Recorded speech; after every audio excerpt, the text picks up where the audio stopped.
किस पार्टी की क्या तैयारियां है और किस पार्टी में कौन व्यक्ति कितना दम भर रहा है और क्या निर्दलीय भी इस बार पीछे नहीं है और कौन राष्ट्रीय पार्टी से है और कौन क्षेत्रीय पार्टी से है।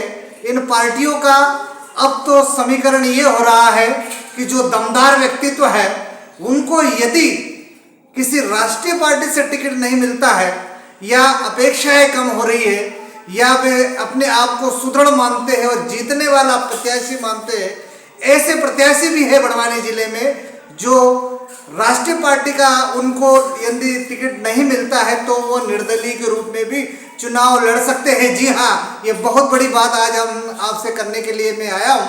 बहरहाल अभिवादन स्वीकार कीजिए, मैं हूँ आपका दोस्त बालकृष्ण बाविस्कर। अब बात करते हैं बड़वानी जिले के चारों विधानसभाओं की।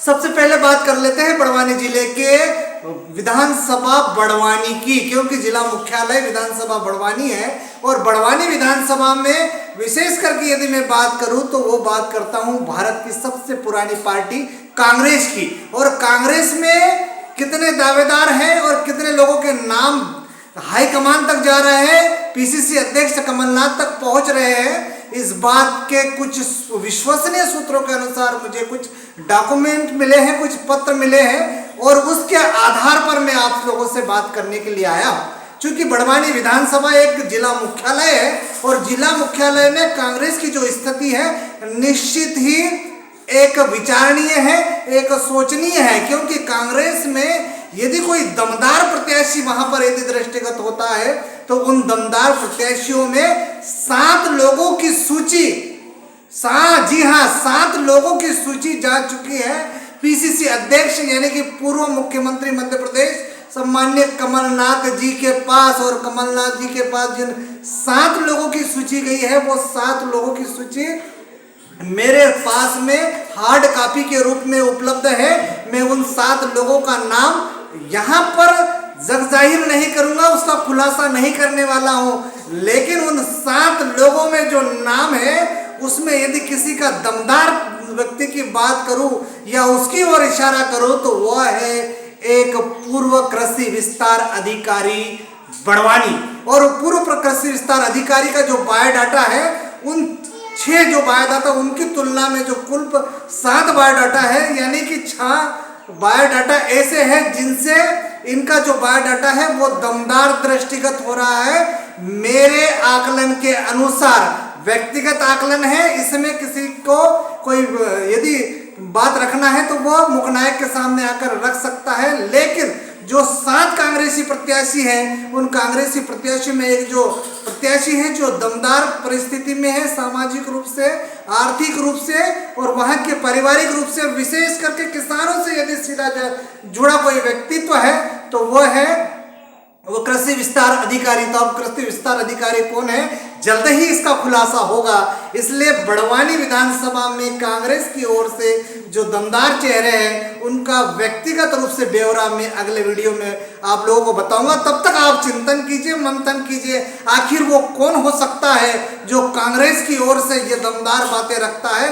यदि कांग्रेस उनके चेहरे पर विचार करती है तो उनके नजरिए से वो अच्छी बात होगी, अन्यथा वे स्वयं भी कांग्रेस की ओर से न मिलने पर स्वयं ही चुनावी मैदान पर उतर सकते हैं। चाहे वो हो सकता है कि वो निर्दलीय चुनाव लड़े या इस देश में जो दूसरी राष्ट्रीय पार्टियां हैं उनसे चुनाव लड़ सकता है, बीजेपी और कांग्रेस के अलावा।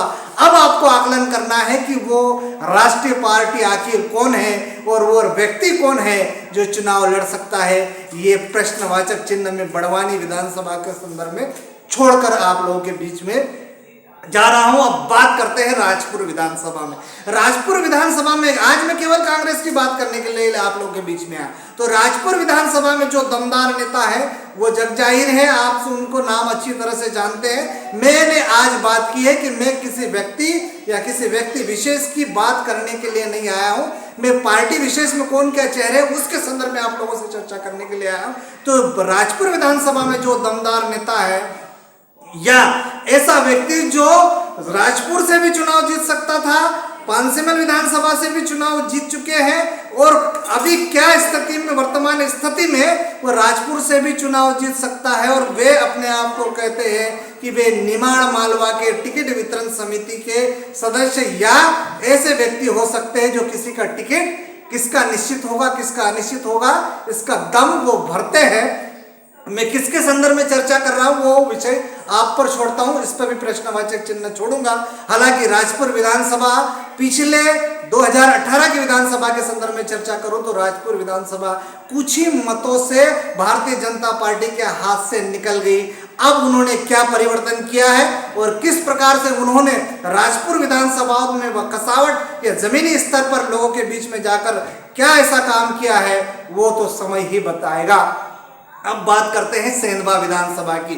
सेंधवा विधानसभा में मैं उस व्यक्ति का नाम पुनः नहीं लूंगा। मैंने पहले ही कहा कि मैं किसी भी व्यक्तित्व का नाम नहीं लूंगा, लेकिन सेंधवा विधानसभा में यदि कोई प्रत्याशी के रूप में है तो उनकी एक छवि हाईकमान में, उनकी छवि जी हाँ, उनकी जो छवि है वो हाईकमान में निष्पक्ष और ईमानदार नेता के रूप में गई है। और वो निष्पक्ष और ईमानदार नेता उनके दृष्टिकोण से, हाईकमान के दृष्टिकोण से, सम्मान्य कमलनाथ जी के दृष्टिकोण से कौन हो सकता है, लेकिन वह सर्वे के आधार पर कितना खरा उतरा वो उनका आकलन। और दूसरा, जो जिला स्तरीय जो कमेटी गठित की गई है पीसीसी कमेटी, वो कमेटी ने किसका नाम दिया है, क्या उनका भी नाम इसमें है, इस बात का आकलन भी आपको करना है। इसलिए कांग्रेस में जो सेंधवा में जो लंबी फेरिस्त के समय समय पर मैं कहता हूं, और एक बड़े अधिकारी भी बीआरएस लेकर आ चुके हैं, वो किस पार्टी से होंगे इसका भी खुलासा मैं नहीं करता, क्योंकि इस बात का खुलासा भी कांग्रेस हाईकमान करेगी। तो सेंधवा विधानसभा में कांग्रेस की लंबी फहरिस्त है। यहाँ पर कोई निर्दलीय प्रत्याशी हो सकता है या भारतीय जनता पार्टी या कांग्रेस के अलावा तीसरा विकल्प राष्ट्रीय पार्टी के रूप में एक युवा चेहरा जो सबके सामने है, लेकिन उनका नाम भी मैं आपके सामने प्रश्नवाचक चिन्ह के रूप में छोड़कर जा रहा हूं। अब बात करते हैं पांसेमल विधानसभा की। पांसेमल विधानसभा एक ऐसी विधानसभा है जहां पर महिला नेतृत्व करने की बात करें तो और से जो चेहरे हो सकते हैं उनकी भी फेरिस्त लंबी है। बहरहाल मैं पुनः उस पर प्रश्न चिन्ह डालता हूं और आप लोग बताइए कमेंट्स बॉक्स में या आकलन कीजिए कि आखिर कांग्रेस की ओर से पांसेमल विधानसभा में क्या नवाचार होगा या पुनरावृत्ति होगी, इस पर चिंतन कीजिए, मंथन कीजिए। आपका आकलन करना है, क्योंकि अभी कई चैनल, कई यूट्यूब चैनल, कई मीडिया चैनल न तमाम तरीके के सर्वे कर रहे हैं। ये सर्वे मैं नहीं करता हूं, ना मैं ये बात कहना चाहता हूं कि मैं करूंगा। मैं ये सर्वे आप मेरे दर्शकों पर छोड़ना चाहता हूं कि आखिर कांग्रेस की ओर से सेंधवा विधानसभा, पांसेमल विधानसभा, बड़वानी विधानसभा और राजपुर विधानसभा में कौन होगा प्रत्याशी, क्योंकि चुनाव जनता जनार्दन को करना है, आपको करना है। तब तक मेरे चैनल को सब्सक्राइब कीजिए और चिंतन कीजिए कि आखिर कांग्रेस की ओर से इन चारों विधानसभाओं में कौन प्रत्याशी होगा। नमस्कार।